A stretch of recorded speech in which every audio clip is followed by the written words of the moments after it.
bienvenue sur Tesla Alsace. Alors une petite vidéo d'information aujourd'hui sur les infos glanées ici et là, avec pas mal d'informations intéressantes. Alors on commence par pas vraiment une bonne nouvelle, hein, c'est que Tesla qui, vous savez, avait déjà retardé la livraison des nouvelles Model S aux États-Unis, eh bien certains acquéreurs ont reçu un nouvel email de Tesla qui retarde encore, la livraison, hein, des Model S, sachant que, bah, elle a été augmentée, de 10 000 $ et aussi de 2 000 € en France et il y a peu. Donc en fait, c'est pas évident de savoir pourquoi, le délai a été repoussé maintenant jusqu'en octobre, hein, sans explication pour certains des acheteurs. Hem, alors, j'espère que c'est pas le cas, mais Electrek mentionne que comme peut-être que Tesla favoriserait ceux qui ont acheté la voiture 10 000 $ plus cher, par rapport à ceux qui l'ont acheté avant moins cher. Donc honnêtement, ce serait pas très, très, fair play. Mais bon, comme, Tesla ne communique pas, on ne peut pas dire, du tout, quelle est la cause. Alors j'espère que c'est pas un problème de qualité au niveau de la fabrication des nouvelles Model S.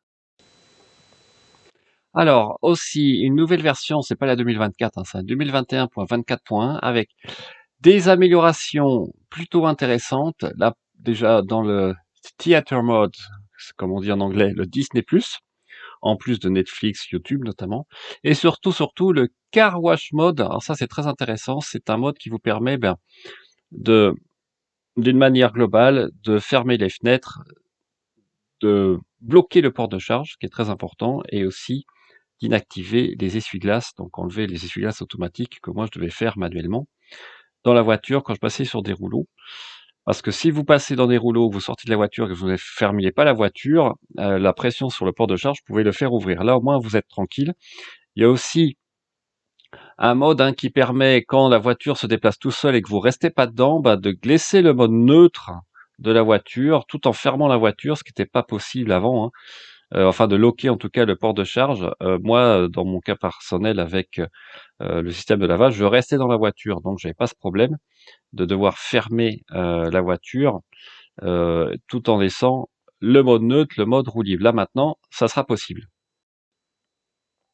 Il y a aussi des améliorations au niveau des rétroviseurs que je ne connaissais pas, savoir que maintenant vous pourrez désactiver l'assombrissement automatique des rétroviseurs quand de nuit, hein, quand les phares des voitures réfléchissent dans les rétroviseurs. Donc ça, c'est plutôt une bonne chose.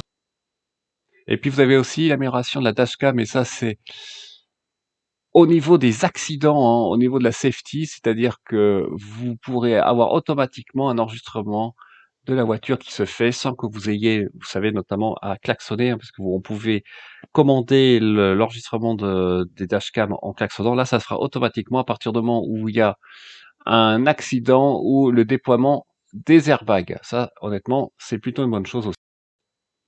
Alors, il y a d'autres améliorations, hein, plutôt sympathiques, comme le fait de pouvoir switcher entre l'autonomie en kilomètres et l'autonomie en pourcentage.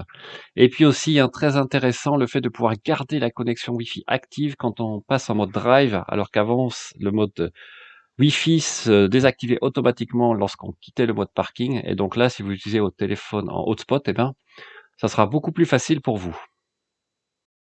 Alors l'autre bonne nouvelle, je vous en avais déjà parlé, pardon, dans le live, c'est que la Model Y sera fournie, alors, est déjà fournie en Chine avec le filtre HEPA, haute performance, vous savez, qui retient beaucoup plus de particules que le filtre classique, même à charbon. Eh bien, il sera aussi livré d'office avec les Model Y produites à Fremont aux États-Unis. Donc voilà, c'est un petit avantage de la Model Y par rapport au Model 3. Alors apparemment, c'est une question de taille, hein. La taille est beaucoup plus grosse qu'un filtre d'habitacle classique, même si on en a déjà deux, hein, disposés en dessous de la boîte à gants dans la Model 3. Donc il faudra voir effectivement si je verrai une différence, notamment en cas de forte pollution, hein, au niveau des odeurs, à surveiller. Mais en tout cas, a priori, le filtre à air là est au niveau du frunk avant, hein, près de la pompe à chaleur, si je ne m'abuse, et pas accessible depuis le dessous de la boîte à gants, ce qui peut être notamment beaucoup plus pratique quand on veut le changer. Alors il y a plein d'autres informations intéressantes, comme le fait que la Model Y va déjà rentrer en pré-production à Austin, au Texas.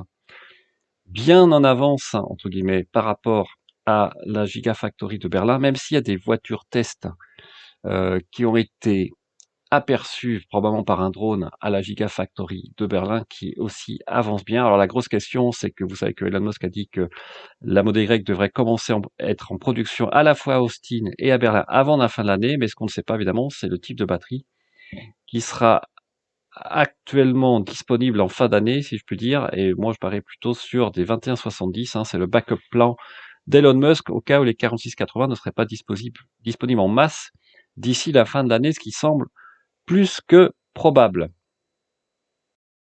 Et enfin, la dernière info intéressante, c'est que la petite Model 2, entre guillemets, on ne sait pas encore le nom, eh bien, pour être en pré-production déjà en fin d'année, voire en production en 2022, alors ça, ce serait quand même extraordinaire, sachant que le centre de R&D en Chine est, ça y est, finalisé et ils sont en train de recruter un grand nombre de designers et d'ingénieurs pour s'atteler au design des nouvelles Tesla dans le futur.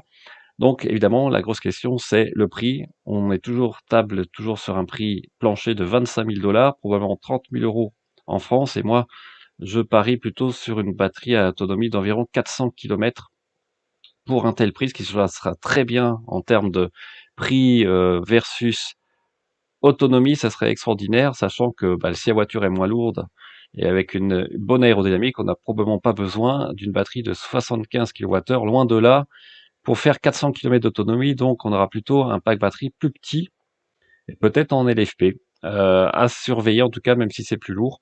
Donc à voir. En tout cas, c'est une très bonne nouvelle si cette voiture peut aussi rentrer en production dès l'année prochaine, mais a priori, je pense qu'elle sera fabriquée d'abord en Chine. Reste à savoir ensuite les conditions d'export en Europe, sachant que maintenant le Shanghai est le hub pour l'export, en tout cas principal, dorénavant, pour Tesla, ce qui est confirmé par le fait que Tesla importe notamment des Model Y maintenant en septembre en Europe et j'attends impatiemment la livraison de la mienne. Voilà, écoutez, sur ce, je vous souhaite une très bonne soirée et on se dit à très bientôt sur Tesla Atlas. Ciao!